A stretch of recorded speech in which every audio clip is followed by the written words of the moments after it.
नमस्कार, मैं हूं नम्रता पाराशर। आप देख रहे हैं बीवीएम न्यूज। चलिए रुक करते हैं खबरों की और खबरों में सबसे पहले बात करेंगे फरीदाबाद की। लंबे समय के इंतजार के बाद आखिरकार कोविड-19 गाइडलाइन का पालन करते हुए स्कूल शुरू हो गए हैं। वहीं 10वीं से 12वीं क्लास के छात्र छात्राएं स्कूल पहुंचे और अपनी पढ़ाई शुरू की। शिक्षा विभाग के आदेशानुसार स्कूल में आने से पहले छात्र छात्राओं ने अपना कोविड-19 टेस्ट कराया और स्कूल में तमाम गाइडलाइनों का भी पालन किया है, जिसमें मास्क, सैनिटाइजर और सोशल डिस्टेंसिंग का खास ख्याल रखा गया। बल्लभगढ़ स्थित एक निजी स्कूल के डायरेक्टर सतीश फोगाट ने बताया कि लगभग 23 दिन स्कूल बंद रहने के इंतजार के बाद आखिरकार स्कूलों को खोल दिया गया है, जिसमें 10वीं से 12वीं कक्षा तक के छात्र छात्राएं स्कूल पहुंचे।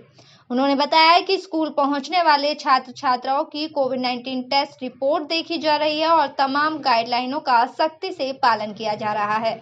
उन्होंने बताया कि हालांकि शिक्षा विभाग ने 30% सिलेबस कम कर दिया है और लगभग 50% सिलेबस स्कूल दोबारा पूरा करवाया जा चुका है। स्कूल के जरिए 50% का जो सिलेबस है वो पूरा कराया जा चुका है और अब बाकी का जो 20% सिलेबस बचा है उसे भी जल्द पूरा करवा दिया जाएगा। वहीं स्कूल पहुंचने वाले छात्र छात्राएं भी काफी उत्साहित नजर आए। उनका कहना है कि स्कूल पहुंचने पर उनका टेम्परेचर चेक किया गया और क्लास में सोशल डिस्टेंसिंग का खास ख्याल रखा गया है।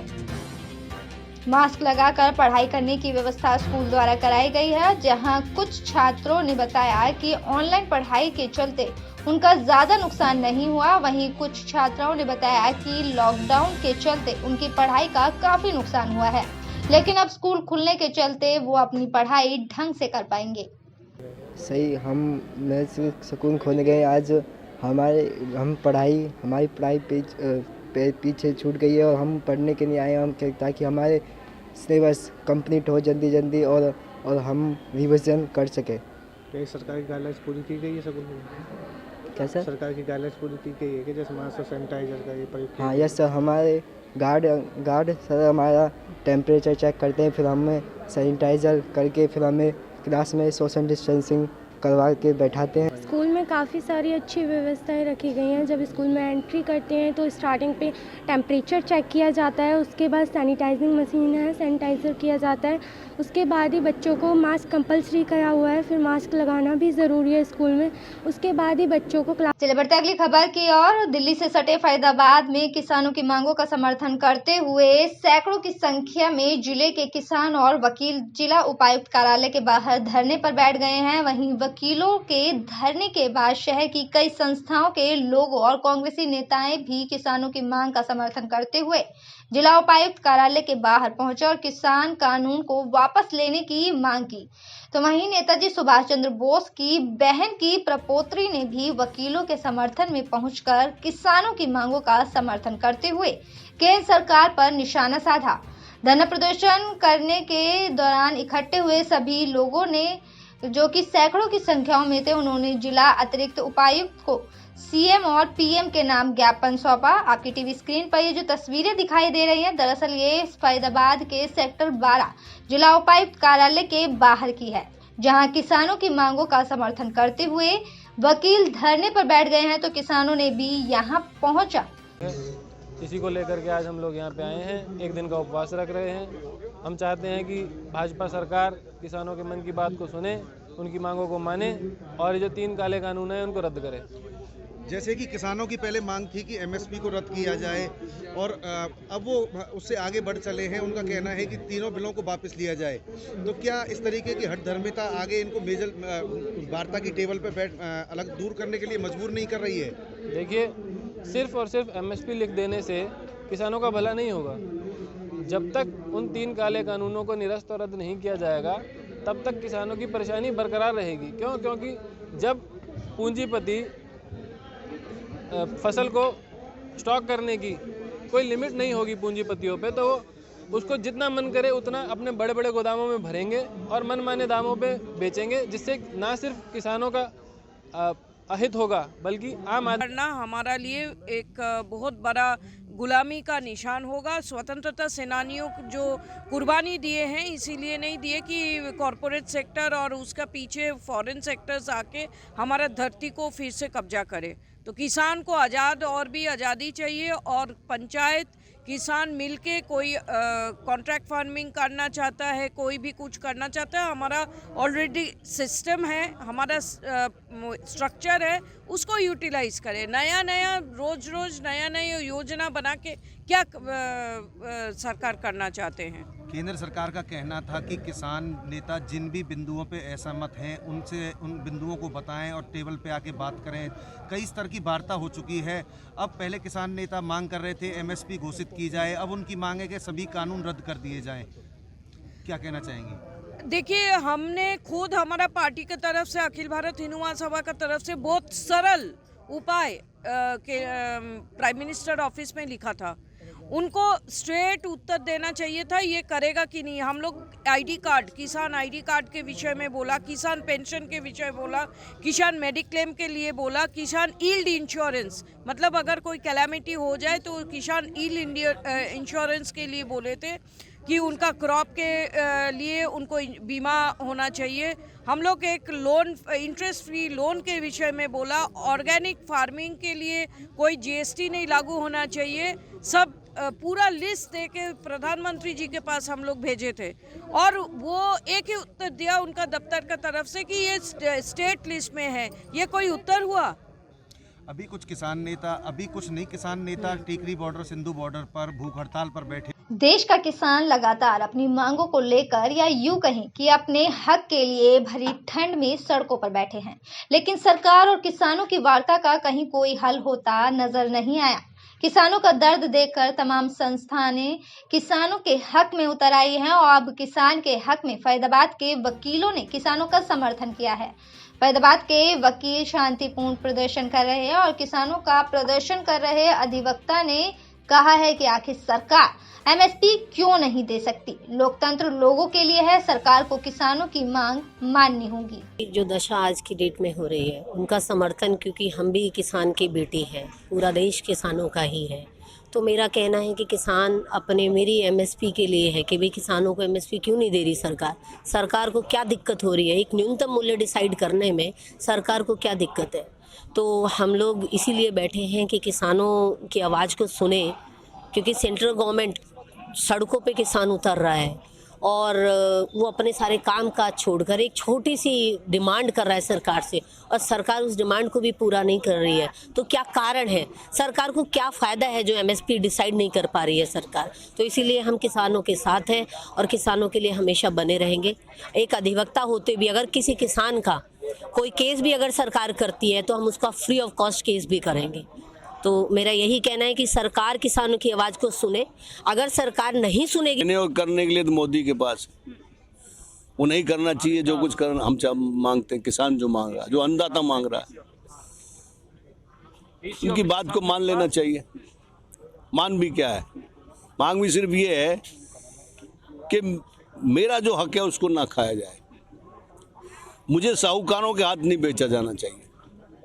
ये तो साहूकारों के हाथ में बेच दिया जाएगा सिस्टम सारा। आप देखना कुछ सालों के बाद इसका आपको फर्क नजर आएगा।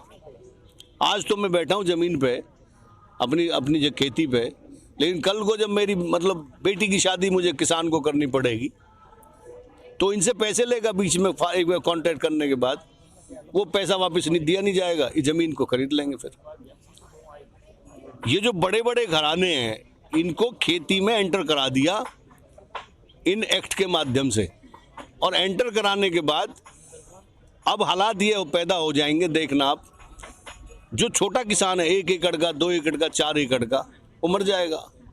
जो जैसे महाराष्ट्र में आत्महत्या करते हैं, वहाँ कभी सूखा है, कभी बाढ़ है, ऐसे हरियाणा और पंजाब में क्या होगा। देश के अन्नदाता पर चारों तरफ से मार पड़ रही है, कभी कुदरत की मार तो कभी सरकार की मार। आखिर किसान देश के लिए दिन रात एक करके अन्न उगाता है, लेकिन सरकार न तो किसानों की मांगे मान रही है और ना ही किसानों को अभी तक उनके रुके हुए मुआवजे मिले हैं, जिसको लेकर किसान धरने पर बैठ गए हैं।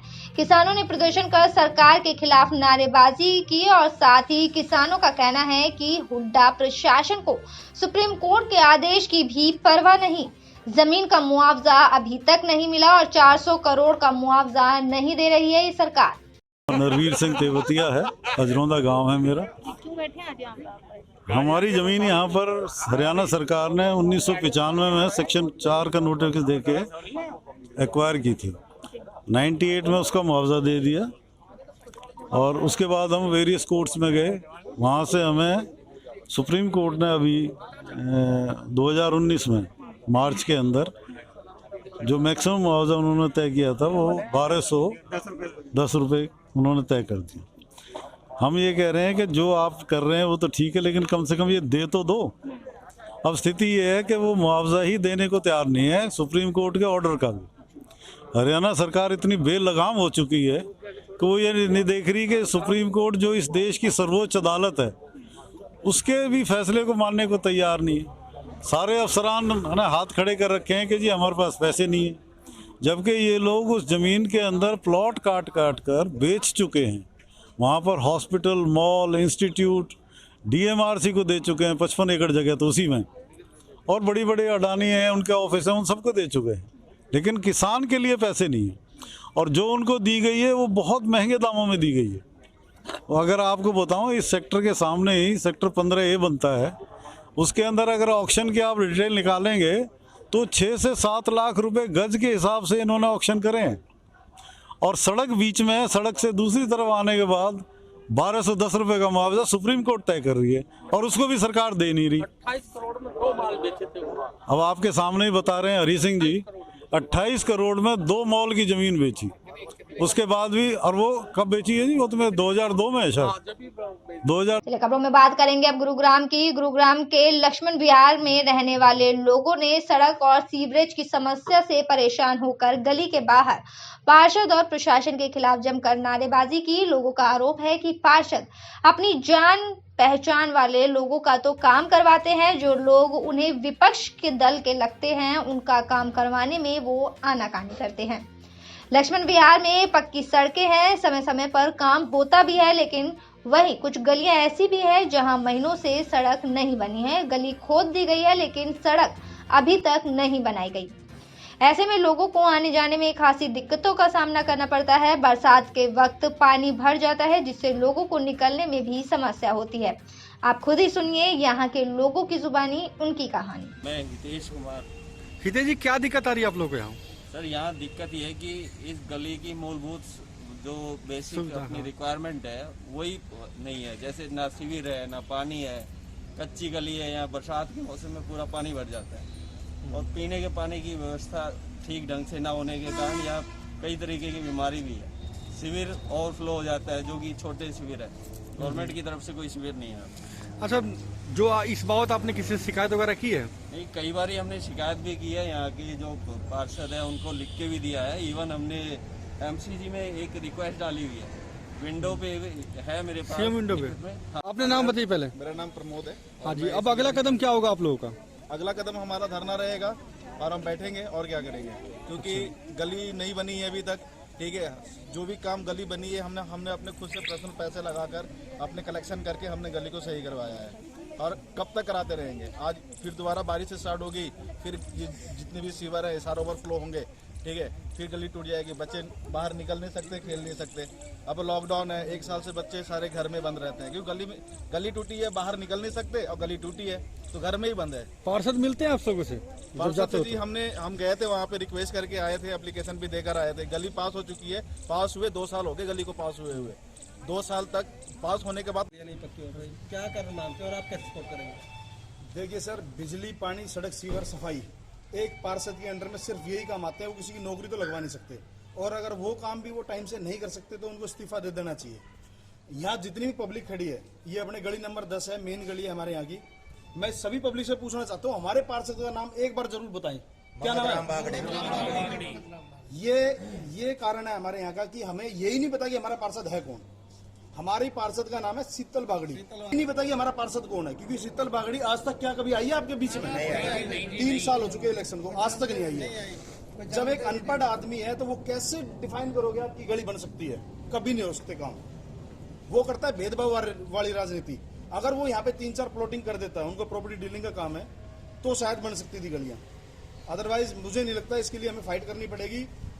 मैं वार्निंग देता हूं कि अगर हमारा काम 10-15 दिन के अंदर नहीं हुआ तो वहां किसानों का आंदोलन और लक्ष्मण विहार वार्ड नंबर 10 के अंदर हमारा आंदोलन है। सारी गलियां जाम कर देंगे, हम सेक्टर 4 का चौक जाम कर देंगे, चाहे कोई प्रशासन आ जाओ या कोई पुलिस वाला। चलिए खबरों में बात करेंगे पलवल की। NH 19 गपर गांव अटोहा के समीप कृषि कानून के विरोध में पिछले 11 दिनों से धरने पर बैठे किसानों को व्यापार मंडल ने अपना समर्थन दिया है। इस दौरान व्यापार मंडल ने अपना समर्थन दिया और इस दौरान व्यापार मंडल के जिला अध्यक्ष बलराम गुप्ता ने कहा है कि वो किसानों के साथ हैं। इस गूंगी बहरी सरकार को भी समय रहते किसानों की बात मानकर इन काले कानूनों को वापस ले लेना चाहिए। किसानों को संबोधित करते हुए व्यापार मंडल के जिला अध्यक्ष बलराम गुप्ता ने कहा कि किसान और व्यापारी सदियों से एक दूसरे की मदद करने के लिए एक साथ खड़े रहे हैं और आगे भी खड़े रहेंगे। उन्होंने कहा कि किसान को देश का अन्नदाता कहा जाता है। किसान खेत में जिस अन्न को उगाता है उसी से पूरे देश का पेट भरता है, व्यापारी का घर चलता है। लेकिन इस गूंगी बहरी सरकार ने आज किसानों के सामने ऐसी परिस्थिति पैदा कर दी है जिसकी वजह से जिस किसान को खेत में होना चाहिए था, आज वो इस कड़कती ठंड में कृषि कानूनों के विरोध में सड़कों पर है। बावजूद इसके सरकार उनकी बातें सुनने को तैयार नहीं है। उन्होंने कहा कि पलवल जिले के व्यापार मंडल ने किसान भाइयों को अपना समर्थन दिया है और वो किसानों की हर संभव मदद के लिए तैयार है। हो नहीं रही है, धरने पर डटे हुए किसान किस तरह से समर्थन दिया, क्या मदद किया आपने? देखिए, किसान और व्यापारी सदियों से एक दूसरे की मदद में एक दूसरे के साथ रहे हैं। आज जो किसान है जो फसल उगाता है, जब वह फसल उगाता है तभी पूरे देश का पेट भरता है और व्यापारी का घर चलता है। लेकिन इस गूंगी बहरी सरकार ने ऐसी परिस्थितियां पैदा कर दी कि देश का अन्नदाता सड़कों पर खड़ा हुआ है, जिसको खेत में होना चाहिए, देश के पेट भरने के लिए खेती करनी चाहिए थी। तो मेरी सरकार से मांग ये है कि तुरंत इनकी सुनवाई करे, इनकी मांगों को माने और आज व्यापार मंडल इनकी मदद के लिए आया हुआ है, इनके कंधे से कंधे मिला के साथ खड़ा हुआ है। सरकार की हर अन्याय चलिए बढ़ते अगली खबर की ओर। शिक्षा विभाग के आदेश अनुसार कक्षा 10वीं से 12वीं तक के स्कूलों को खोल दिया गया है। स्कूलों में कोरोना महामारी से बचाव को लेकर सख्त आदेश जारी किए गए हैं। स्कूलों में डॉक्टरों की जांच के बाद ही छात्रों की एंट्री होगी और उन्हें स्कूल में आने की अनुमति दी जाएगी। बिना अभिभावकों की अनुमति के भी छात्र स्कूल में प्रवेश नहीं कर सकेंगे। विभागीय आदेशों की पालना को लेकर स्कूल सख्त है। इस मौके पर राजकीय वरिष्ठ माध्यमिक विद्यालय की प्राचार्य संतोष भास्कर ने बताया कि शिक्षा विभाग के आदेशानुसार कक्षा 10वीं से 12वीं तक के स्कूलों को खोल दिया गया है। अन्य कक्षाओं के लिए भी अभी तक कोई आदेश जारी नहीं किए गए हैं और आज से स्कूल खोलने को लेकर जारी आदेशों की पालना को लेकर स्कूलों में विशेष ध्यान रखा गया है। छात्रों को क्लास में प्रवेश से पहले डॉक्टरी जांच करवानी होगी, तो वहीं उन्हें अभिभावकों की भी अनुमति लेनी होगी। कक्षा 10वीं और 12वीं के विद्यार्थी ही आज विद्यालय में आ सकेंगे, केवल बोर्ड की कक्षाएं, ताकि इनकी पढ़ाई सुचारू रूप से चल सके। 11वीं के अभी हमारे पास आगे ऑर्डर आए नहीं, 21 से रहे हैं।